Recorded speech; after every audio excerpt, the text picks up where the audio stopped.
ഒരു നാൾ വന്നിടുമേ തൻ വിശുദ്ധരെ ചേർത്തിടുവാൻ വനമേഘത്തിൽ ദൂതരുമാ. യേശു ഒരു നാൾ വന്നിടുമേ തൻ വിശുദ്ധരെ ചേർത്തിടുവാൻ വനമേഘത്തിൽ ദൂതരുമാ. യേശു ഒരു നാൾ വന്നിടുമേ.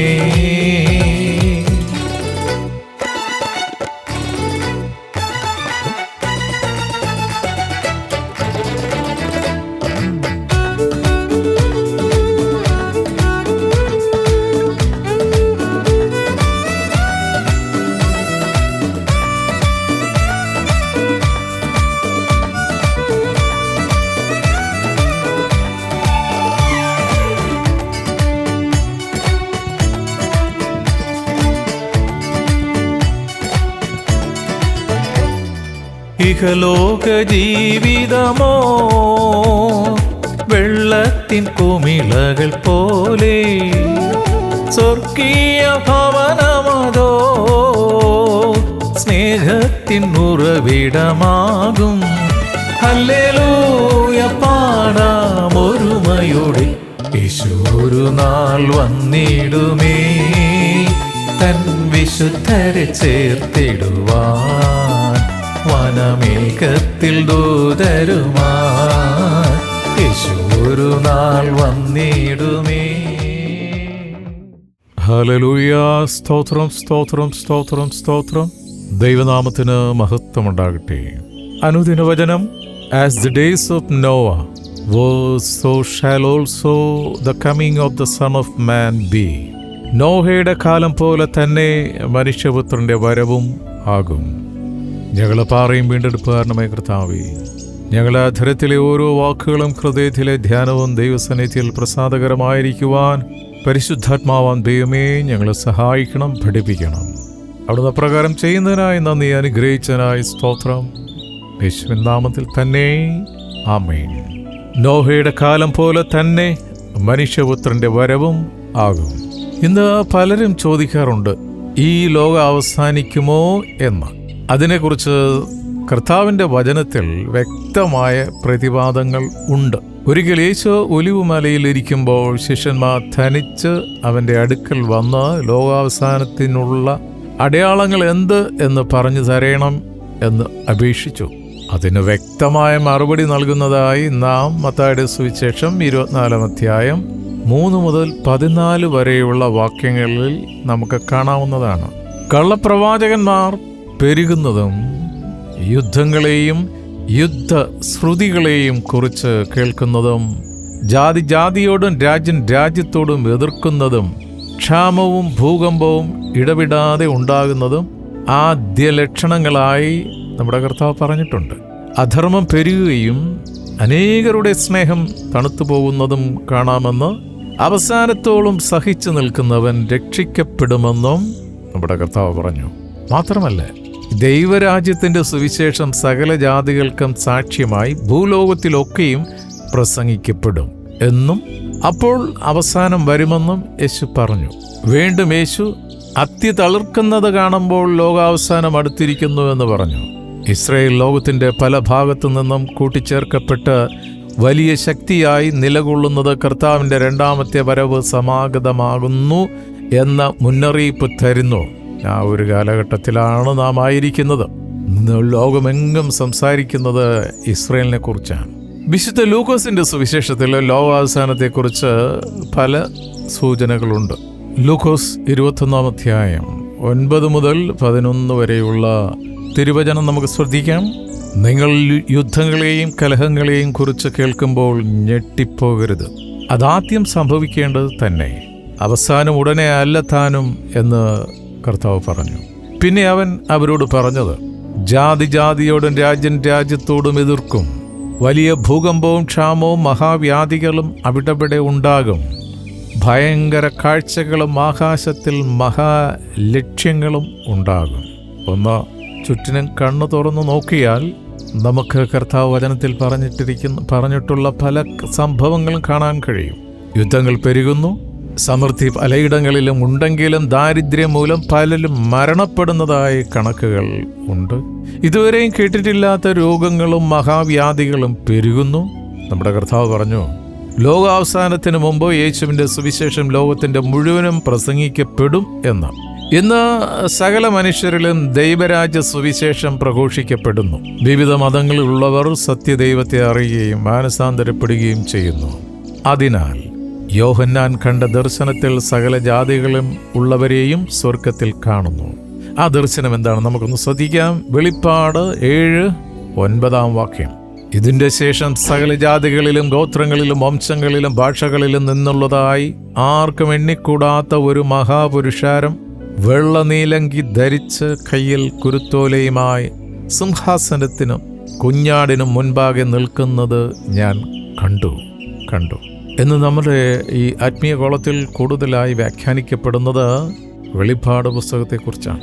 കർത്താവ് പറയുന്നു, മത്തായിയുടെ സുവിശേഷം 24 37 മുതൽ 39 വരെയുള്ള വാക്യങ്ങൾ, നോഹയുടെ കാലം പോലെ തന്നെ മനുഷ്യപുത്രന്റെ വരവും ആകും. ജലപ്രളയത്തിന് മുമ്പുള്ള കാലത്തും നോഹ പെട്ടകത്തിൽ കയറിയ നാൾ വരെ അവർ തിന്നും കുടിച്ചും വിവാഹം കഴിച്ചും വിവാഹത്തിന് കൊടുത്തും പോന്നു. ജലപ്രളയം വന്നു, എല്ലാവരെയും നീക്കിക്കളയുവോളം അവർ അറിഞ്ഞതുമില്ല. മനുഷ്യപുത്രന്റെ വരവും അങ്ങനെ തന്നെ ആകും. ദൈവത്തിന്റെ വചനത്തിൽ പറഞ്ഞിരിക്കുന്ന കാര്യങ്ങളൊന്ന് ശ്രദ്ധിക്കണമേ. വാർത്തായപ്പോളെ തിരക്കേറി ഓടി നടക്കല്ലേ. ഇന്ന് ഒരു ജോലിയും ചെയ്യാതെ തിന്നും കുടിച്ചും ഉറങ്ങിയും ജീവിക്കുന്ന മനുഷ്യരുടെ എണ്ണം വർദ്ധിക്കുന്നു. അതുകൊണ്ട് കുടവയറും വർദ്ധിക്കുന്നു. ഭോജനശാലകളുടെയും വിരുന്നുശാലകളുടെയും എണ്ണം വർദ്ധിക്കുന്നു. റെസ്റ്റോറൻറ്റ്, വിവിധ തരത്തിലുള്ള പുതിയ റെസ്റ്റോറൻറ്റ് വർദ്ധിക്കുന്നതായി നാം കാണുന്നില്ലേ? സത്യദൈവത്തെ മറന്ന് സൊദോം ഗൊമോറയിലെ പാവം സമൂഹത്തിലേക്ക് കടന്നു വന്നിരിക്കുന്നു. ആണും പെണ്ണുമായി ഭാര്യ ഭർത്താക്കന്മാരെ പോലെ ജീവിക്കുന്ന സമൂഹങ്ങൾ ഇന്ന് വർദ്ധിച്ചു വരികയാണ്. അത് പല രാജ്യങ്ങളും അത് നിയമമായി അംഗീകരിച്ചു തുടങ്ങിയിരിക്കുകയാണ്. അതിനെ എതിർക്കുന്നവരെ എതിർക്കാനും വെടിവെച്ചു കൊല്ലാനും ഇന്ന് ഈ ലോകത്തിൽ പിശാച് തോക്കം കൊണ്ട് കറങ്ങി നടക്കുകയാണ്. സ്വവർഗഭോഗവും പല രാജ്യങ്ങളും നിയമപരമായി അംഗീകരിച്ചിരിക്കുന്നു. യേശു പറഞ്ഞ അവസാന നാൾ നോഹയുടെ കാലം പോലെ. 2 തിമോത്തിയോസ് 3 1 മുതൽ 5 വരെയുള്ള വാക്യങ്ങളിൽ പറയുന്നു, അന്ത്യകാലങ്ങളിൽ ദുർഘട സമയങ്ങൾ വരുമെന്നും മനുഷ്യരുടെ സ്വഭാവം എങ്ങനെയായിരിക്കുമെന്നും തിരുവചനത്തിൽ വ്യക്തമായി നമ്മളോട് സംസാരിക്കുന്നു. 1 സ്വാർത്ഥർ, 2 ദ്രവ്യാഗ്രഹികൾ, 3 അഹങ്കാരികൾ, 4 ദൂഷകന്മാർ, 5 മാതാപിതാക്കളെ അനുസരിക്കാത്തവർ, 6 നന്ദി കെട്ടവർ, 7 ആത്മനിയന്ത്രണമില്ലാത്തവർ, 8 അക്രമ സ്വഭാവമുള്ളവർ, 9 ഭോഗപ്രിയർ, 10 കപട ഭക്തിയുള്ളവർ. ഇത്തരത്തിലുള്ള 10 ടൈപ്പ് മത്സ്യങ്ങൾ ഈ ലോകമാകുന്ന ആത്മീയ ഗോളത്തിൽ കിടപ്പുണ്ട്. എങ്ങനെയുള്ള സ്ഥിതിവിശേഷം ഇന്ന് സമൂഹത്തിൽ പെരുകുന്നുണ്ട്, ഇല്ലയോ? ഉണ്ട്. ഇത് അന്തിമ കാലഘട്ടത്തെ വിളിച്ചറിയിക്കുന്നു എന്ന് വ്യക്തം. സാത്താന്യ ശക്തിയെ ദൈവം നരകത്തിൽ തള്ളിയിട്ടു. ആകാശവും ഭൂമിയും ഒഴിഞ്ഞു പോകും.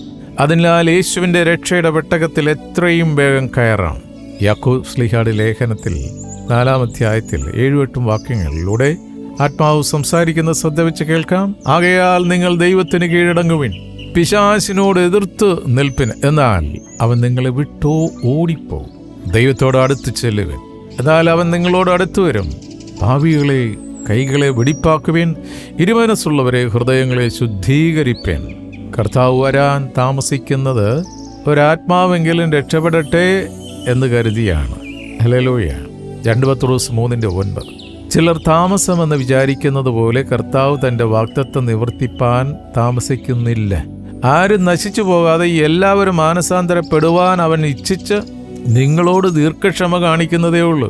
അതുകൊണ്ട് എന്നെ കേൾക്കുന്ന ജനമേ, മാനസാന്തരപ്പെട്ട് സുവിശേഷത്തിൽ വിശ്വസിച്ച് യേശുവിനെ സ്വന്തം രക്ഷിതാവായി സ്വീകരിച്ച് അവനെ ഹൃദയത്തിൽ സൂക്ഷിക്കുക. കുടുംബത്തിൻ്റെ ഭരണം കർത്താവിൻ്റെ കരങ്ങളിൽ ഏൽപ്പിക്കുക. സഭയുടെ ഭരണവും ഈ രക്ഷകന്റെ കരങ്ങളിൽ ഏൽപ്പിക്കുക. രക്ഷയെന്ന പെട്ടകവാതിൽ എപ്പോൾ അടയുമെന്ന് അറിയില്ല. അടഞ്ഞാൽ ആർക്കും അത് തുറക്കുവാൻ കഴിയില്ല. അതിനാൽ അനുതാപത്തോടെ മടങ്ങി വരാം. ഉണർന്ന് ഒരുങ്ങിയിരുന്ന് നിത്യജീവനെ സ്വന്തമാക്കാം. ലോകാവസാനം അടുത്ത്. ഹല്ലേലൂയ. ഇനി അധികം സമയമില്ല. ഒരുങ്ങാം. രക്ഷയുടെ കവാടത്തിലേക്ക്, ക്രിസ്തുവാകുന്ന പെട്ടകത്തിലേക്ക് കടക്കാം. പ്രാർത്ഥിക്കാം. നിത്യനുപരിശ്രമമായ ഞങ്ങളുടെ സ്വർഗീയ പിതാവേ, ഞങ്ങളുടെ ആയുസിൻ്റെ ഒരു ദിനം കൂടെ കാണുവാൻ സ്വർഗം ഞങ്ങളെ സഹായിച്ച് അനുഗ്രഹിച്ചതിനായി നന്ദി പറയുന്നു. ഞങ്ങളെ കേൾപ്പിച്ച തിരുവചന സത്യത്തിനായി സ്തോത്രം ചെയ്യുന്നു. തിരുവചനം ശ്രവിച്ച ഓരോ മക്കളെയും തിരുക്കരങ്ങളിൽ സമർപ്പിച്ച് പ്രാർത്ഥിക്കുന്നു. കുടുംബമായി ഞങ്ങളെ സമർപ്പിക്കുന്നു. നോഹയും കുടുംബവും രക്ഷപ്പെട്ടതുപോലെ ഞങ്ങളുടെ ഓരോ കുടുംബങ്ങളും രക്ഷയുടെ അനുഭവത്തിലേക്ക് കടന്നു വരുവാൻ അവരെ അവകാശമായി ചോദിച്ച് പ്രാർത്ഥിക്കുന്നു. ആ രക്ഷയുടെ കവാടം അടച്ചു കളയുന്ന രീതിയിലുള്ള സകല ദുഷ്ടശക്തിയുടെ പഠിപ്പിക്കലുകൾ കർത്താവിൻ്റെ അധികാരത്തോടെ പ്രാർത്ഥിക്കുന്നു. മതത്തിൻ്റെ കെട്ടുകൾ അഴിയട്ടെ. ഞങ്ങൾ ഓരോരുത്തരും ചേർന്ന് നിൽക്കുന്ന കൂട്ടായ്മകളെ അനുഗ്രഹിച്ച് പ്രാർത്ഥിക്കുന്നു. ഹല്ലേലൂയ. ഞങ്ങൾക്ക് തന്നിരിക്കുന്ന കൂട്ടായ്മകൾ അനേകരുടെ രക്ഷയിലേക്ക് കൊണ്ടുവരുവാനായി തന്നിരിക്കുന്ന കവാടങ്ങളാണല്ലോ. ജീവിത സാക്ഷ്യമുള്ള വിശുദ്ധരായി നിന്നുകൊണ്ട് അന്ധകാരത്തിൽ കിടക്കുന്ന ജനത്തിനെ പ്രകാശത്തിലേക്ക് കൊണ്ടുവരുവാൻ ഓരോ മക്കളെയും അവിടുന്ന് സഹായിക്കുന്നതിനായി സ്തോത്രം. വാർദ്ധക്യത്തിലായിരിക്കുന്ന മാതാപിതാക്കളെ സമർപ്പിക്കുന്നു. അവിടുത്തെ കരങ്ങളിൽ സമർപ്പിക്കുന്നു. പ്രത്യാശയോടെ, സന്തോഷത്തോടെ, സമാധാനത്തോടെ, ഉത്സാഹത്തോടെ അവരെ മുന്നിൽ വെച്ചിരിക്കുന്ന ഓട്ടം തികയ്ക്കുവാൻ അവരെ സഹായിക്കണം. ശാരീരികമായി അസ്വസ്ഥതകളുണ്ടെങ്കിലും അകമേയുള്ള മനുഷ്യനെ പുഷ്ടിപ്പെടുത്തുന്നതിനായി നന്ദി പറയുന്നു. ഞങ്ങൾ തന്നിരിക്കുന്ന ഭൗതിക നന്മകൾക്കായി സ്തോത്രം. ആത്മീയ കൃപാവരങ്ങൾക്കായി നന്ദി പറയുന്നു. കർത്താവേ, നിന്റെ മക്കളായ ഞങ്ങളുടെ ഹൃദയത്തിലെ ആഗ്രഹം ഇന്നതെന്നറിഞ്ഞ് തക്ക സമയത്ത് അനുഗ്രഹത്തിൻ്റെ കവാടം ഞങ്ങൾക്കായി തുറക്കുന്നതിനായി സ്തോത്രം. തലമുറകളെ തിരുക്കരങ്ങൾ സമർപ്പിക്കുന്നു. യൗവനത്തിൽ തന്നെ അവിടുത്തോട് ചേർന്ന് നടക്കുവാനും ഹാനോക്കിനെ പോലെ എടുക്കപ്പെടുവാനും മക്കളെ സഹായിക്കണം. അവരുടെ ബുദ്ധിമണ്ഡലങ്ങളെ അനുഗ്രഹിക്കണമേ. സകല ഭയവും മക്കളിൽ നിന്ന് വിട്ടുമാറട്ടെ. തലമുറകൾ കുടുംബത്തിനും കൂട്ടായ്മയ്ക്കും ദേശത്തിനും അനുഗ്രഹിക്കപ്പെട്ടവരായി വളരുവാൻ അവരെ സഹായിക്കണം. ദൂരസഞ്ചാരത്തുമായ ജോലിക്കായി, പഠനത്തിനായി പോയിരിക്കുന്ന ഓരോ മക്കളെയും തിരുക്കരങ്ങൾ സമർപ്പിച്ച് പ്രാർത്ഥിക്കുന്നു. അവരായിരിക്കുന്ന ഇടങ്ങളിൽ കർത്താവേ, നിന്റെ വരവിനായി ഒരുങ്ങിക്കൊണ്ട് ജീവിക്കുവാൻ അവരെ സഹായിക്കണം. വചനത്തിന് ഇടവും ബലവും തെറ്റാതെ അതിനെക്കുറിച്ച് രാവുകൾ ധ്യാനിക്കുകയും പഠിക്കുകയും ചെയ്യുന്ന വിശുദ്ധരായി ജീവിക്കാൻ മക്കളെ സഹായിക്കണം. ലോക സമാധാനത്തിന് വേണ്ടി പ്രാർത്ഥിക്കുന്നു. ഇസ്രായേലിന് വേണ്ടി പ്രാർത്ഥിക്കുന്നു. അമേരിക്കയ്ക്ക് വേണ്ടി പ്രാർത്ഥിക്കുന്നു. ഉക്രൈന് വേണ്ടി പ്രാർത്ഥിക്കുന്നു. രക്ഷയ്ക്ക് വേണ്ടി പ്രാർത്ഥിക്കുന്നു. ഗൾഫ് രാഷ്ട്രങ്ങൾക്ക് വേണ്ടി പ്രാർത്ഥിക്കുന്നു. ജർമ്മനിക്ക് വേണ്ടി പ്രാർത്ഥിക്കുന്നു. ഓസ്ട്രേലിയക്ക് വേണ്ടി പ്രാർത്ഥിക്കുന്നു. ആഫ്രിക്കൻ രാഷ്ട്രങ്ങൾക്ക് വേണ്ടി പ്രാർത്ഥിക്കുന്നു. പ്രത്യേകിച്ച് നൈജീരിയയെ ഓർത്ത് പ്രാർത്ഥിക്കുന്നു. പീഡിപ്പിക്കപ്പെടുന്ന ക്രൈസ്തവ സഹോദരങ്ങളെ ഓർത്ത് പ്രാർത്ഥിക്കുന്നു. ദൈവമേ, അവിടുത്തെ വചനമാണല്ലോ, ഞാൻ എൻ്റെ സഭയെ പണിയും, പാതാള ഗോപുരം അതിനെതിരെ ജയിക്കുകയില്ല. അതേ കർത്താവേ, അവിടുത്തെ വാഗ്ദത്തം ഇന്നും നിലനിൽക്കുന്നതിനായി സ്തോത്രം. ദുഷ്ടൻ എത്ര പ്രബലനാണെങ്കിലും അതിനെ തകർക്കുവാനുള്ള സ്വർഗീയ ദൂതന്മാർ ഞങ്ങൾക്ക് ചുറ്റുമുള്ളതിനായി സ്തോത്രം ചെയ്യുന്നു. ഇന്നത്തെ ഞങ്ങളെ എല്ലാ പ്രവൃത്തികളെയും ശുശ്രൂഷകളെയും അവിടുന്ന് അനുഗ്രഹിച്ചിരിക്കുക. സ്തോത്രം. വിവിധ ആവശ്യങ്ങളിലായി നിന്റെ മക്കൾ യാത്ര ചെയ്യുമ്പോൾ സ്വർഗീയ ദൂതന്മാരുടെ കാവൽ അവർക്ക് നൽകുന്നതിനായി സ്തോത്രം. സഞ്ചരിക്കുന്ന വാഹനത്തിന് ചുറ്റും മുൻപും പിൻപും രണ്ട് സൈഡും ദൂതന്മാരുടെ കാവൽ നൽകുന്നതിനായി നന്ദി പറയുന്നു. അവിടുന്ന് സൗഖ്യദായകനാണല്ലോ. അവിടുത്തെ അടിപ്പിണരുകളാൽ ഓരോ മക്കൾക്കും പൂർണ്ണ സൗഖ്യം വന്നുമിരിക്കുന്നതിനായി സ്തോത്രം ചെയ്യുന്നു. പ്രാർത്ഥനയും യാചനയും കേട്ടിരിക്കാൻ നന്ദിയപ്പ. യേശുവിൻ നാമത്തിൽ തന്നെ. ആമേൻ, ആമേൻ, ആമേൻ.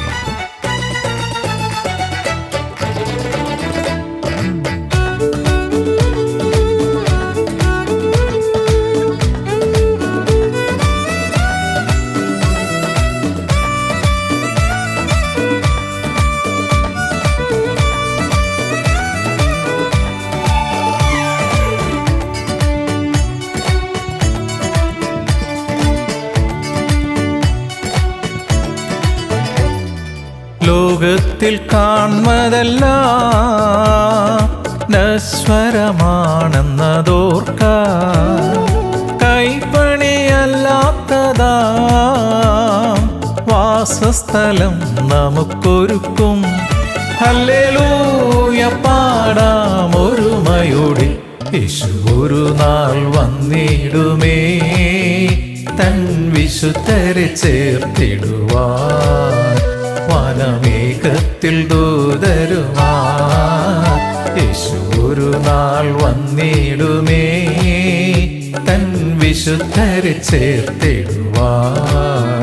വനമേഘ വേഗത്തിൽ ദൂതരുമാ യേശു ഒരു നാൾ വന്നിടുമേ.